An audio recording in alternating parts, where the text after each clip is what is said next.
Está no ar mais uma edição do DTTV Manchetes, 18 de fevereiro de 2021. A cotação do dólar hoje, comercial 5,40, turismo 5,65. Vamos agora para as manchetes de hoje de alguns dos principais jornais do Brasil.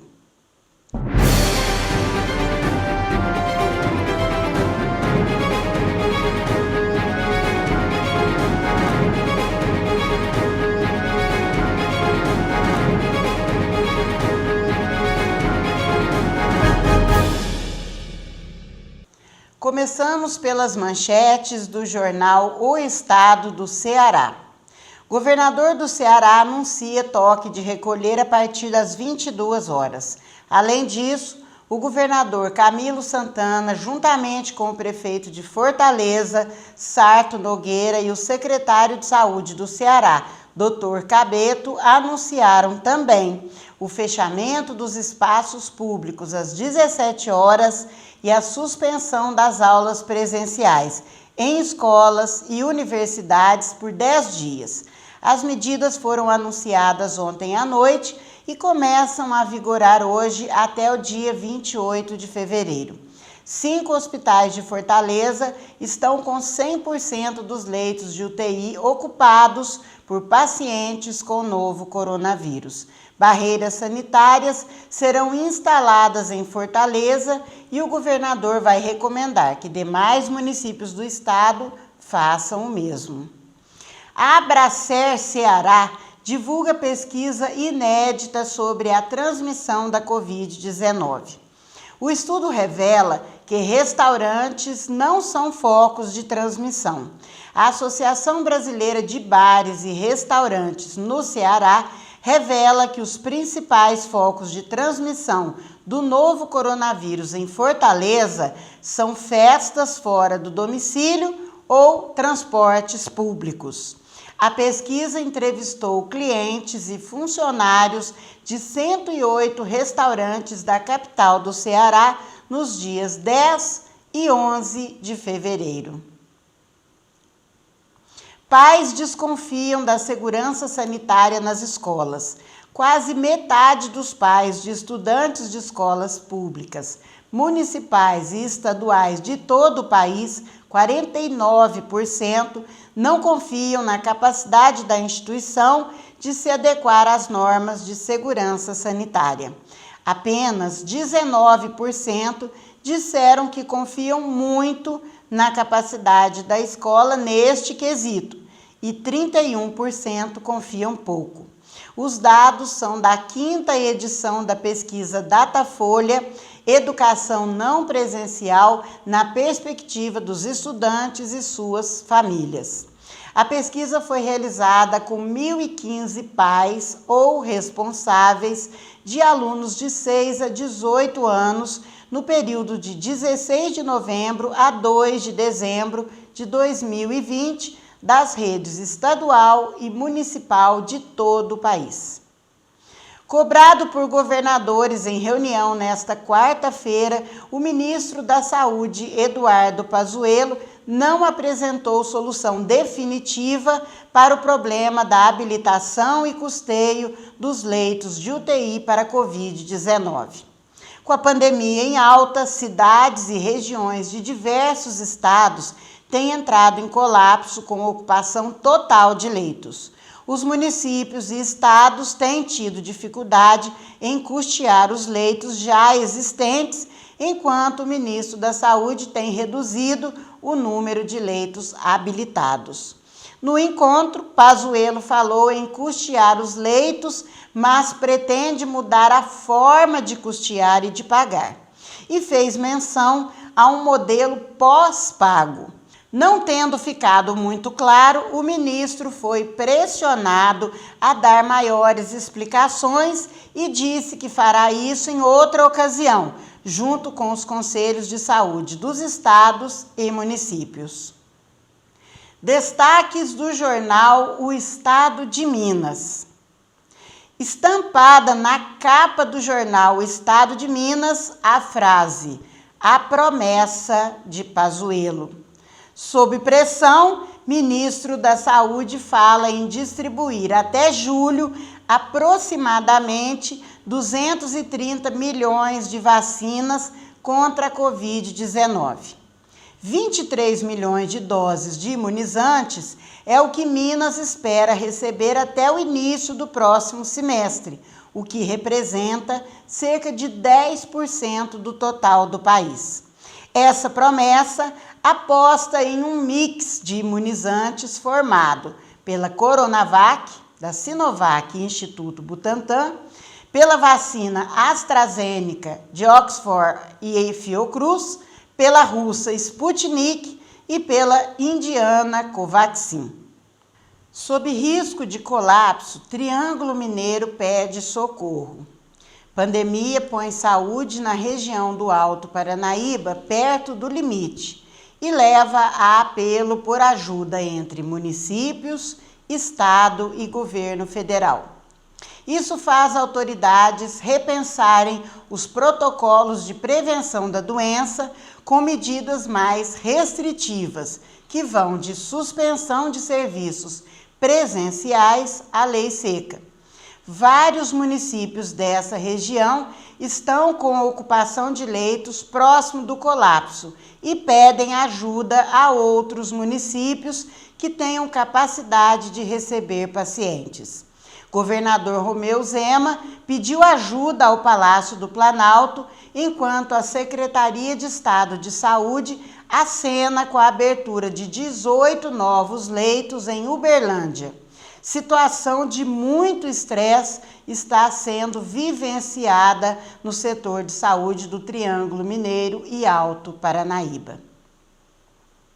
STF mantém prisão de deputado. Em manifestação considerada ágil para os padrões da Corte, os 11 integrantes do Supremo confirmaram ontem decisão do ministro Alexandre de Moraes, que determinou a detenção do deputado federal Daniel Silveira, do PSL do Rio de Janeiro, por ameaças e ataques verbais aos integrantes do STF. Apologia ao AI-5, ato que endureceu a ditadura no país nos anos de 1960, e ataques à Constituição. O parlamentar detido na noite de terça-feira e ironicamente enquadrado na Lei de Segurança Nacional, que data do regime militar, também do período do AI-5, corre risco de ser expulso da legenda, além de ter tido a cassação pedida pela oposição. Sua defesa fala em afronta à imunidade parlamentar. A Câmara se reúne hoje com a missão de se posicionar sobre o caso e decidir se Silveira seguirá preso sem criar uma crise com o Judiciário. Vamos agora para as principais manchetes do jornal O Tempo. Saúde de Minas anuncia 23 milhões de doses até julho. O governador Romeu Zema anunciou ontem, após reunião com o ministro da Saúde, que Minas deve receber 23 milhões de doses até o final de julho. A quantidade é suficiente para imunizar metade dos mineiros. Até ontem, porém, 5 capitais brasileiras tinham esgotado seus estoques. Em outras 6, a vacina acaba já no próximo final de semana. Após a autorização da Prefeitura de BH, o Parque Guanabara será reaberto hoje, após quase um ano fechado por causa da pandemia do coronavírus. Centro de lazer funcionará de terça a domingo, das 13 às 22 horas, por ordem de chegada. Brinquedos terão ocupação máxima de 50% e parque vai abrigar até 600 visitantes por vez. Temporal deixa mais de 60 pessoas desalojadas em Matozinhos, na região metropolitana de Belo Horizonte. A chuva tem castigado a capital e todo o seu entorno. A madrugada foi de chuva forte em BH e pela manhã houve trechos de retenção no trânsito na Avenida Cristiano Machado, na região Nordeste, por causa do acúmulo de água na pista. Houve inundação parcial e o trânsito ficou limitado a uma faixa e meia da pista. Este mês de fevereiro, se continuar assim, poderá ser o mês mais chuvoso de BH desde 1910. Destaques de hoje do jornal O Sul, do Rio Grande do Sul. Mais um jornal que traz em destaque a prisão do deputado federal Daniel Silveira. Agora é a vez do jornal O Sul, do Rio Grande do Sul. Por unanimidade, o Supremo manteve a prisão em flagrante do deputado do PSL do Rio, Daniel Silveira, por ofensas verbais ao STF. Operação da Guarda Municipal de Porto Alegre fechou 6 estabelecimentos comerciais na cidade durante o feriado de Carnaval. Os estabelecimentos foram interditados por desrespeitar as regras previstas em decretos municipais e estaduais de combate ao coronavírus. O jornal O Sul também trouxe em destaque o anúncio do ministro da Saúde, Eduardo Pazuello, de mais de 230 milhões de doses de vacinas contra a Covid-19 até julho de 2021. O governo gaúcho deve receber mais 300 mil doses a partir da próxima semana. Manchetes do Jornal de Brasília. STF une-se para defender democracia. Mais um jornal que salienta a posição do STF de manter a prisão de Daniel Silveira após ataques e agressões feitas em vídeo.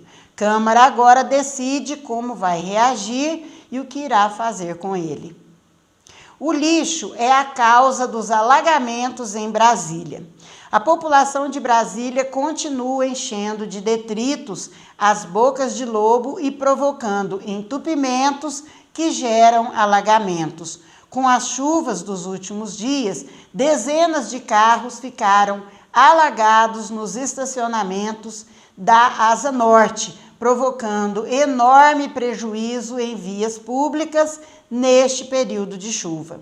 O Serviço de Limpeza Urbana informou que mesmo com a instalação de 648 novas lixeiras no plano piloto, ainda é possível ver o descarte de lixo no chão ou mau acondicionamento dos detritos domésticos e comercial. O fantasma da recessão bate à porta. Economistas alertam para o risco de agravamento da crise este ano. Indicadores de dezembro e janeiro acendem a luz amarela entre os analistas econômicos.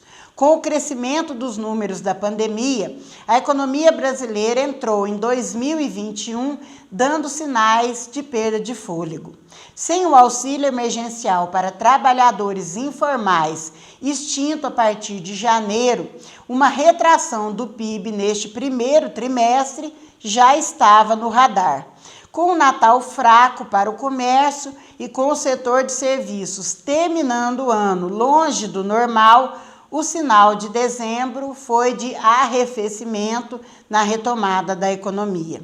Para piorar, os primeiros dados de janeiro confirmam essa situação. Os índices de confiança do consumidor e dos empresários se mostrou abalado. O fluxo nas estradas e a venda de veículos também não foram bons. Na quarta-feira, o IBGE informou que as vendas no varejo caíram 6% em dezembro. Mais preocupante que os dados de dezembro de 2020, segundo economistas, são indicadores que já saíram sobre o mês de janeiro. E para finalizar, Jornal Estado de São Paulo. Mais um jornal que estampa a confirmação da decisão do STF. Por 11-0, o STF mantém prisão de deputado federal e pressiona a Câmara para uma decisão. A Casa começa a analisar se reverte a prisão, mas tenta evitar conflito. Juristas divergem sobre a tese de que vídeo ofensivo ativo na internet indica uma infração permanente. A Procuradoria-Geral da República apresentou denúncia ao STF contra o deputado federal que teria agredido verbalmente ministros do STF e pediu a imposição de tornozeleira eletrônica. Vamos então agora aos números da pandemia do Brasil, de acordo com o jornal O Estado de São Paulo. Total de mortes, 242.178. Novos registros de mortes em 24 horas até as 20 horas de ontem, 1.195. Total de testes positivos, 9.979.276. Novos casos detectados em 24 horas até as 20 horas de ontem, 57.937. Total de vacinados no país, 5.402.913 pessoas. Total de recuperados, 8.950.450 pessoas já se recuperaram no Brasil.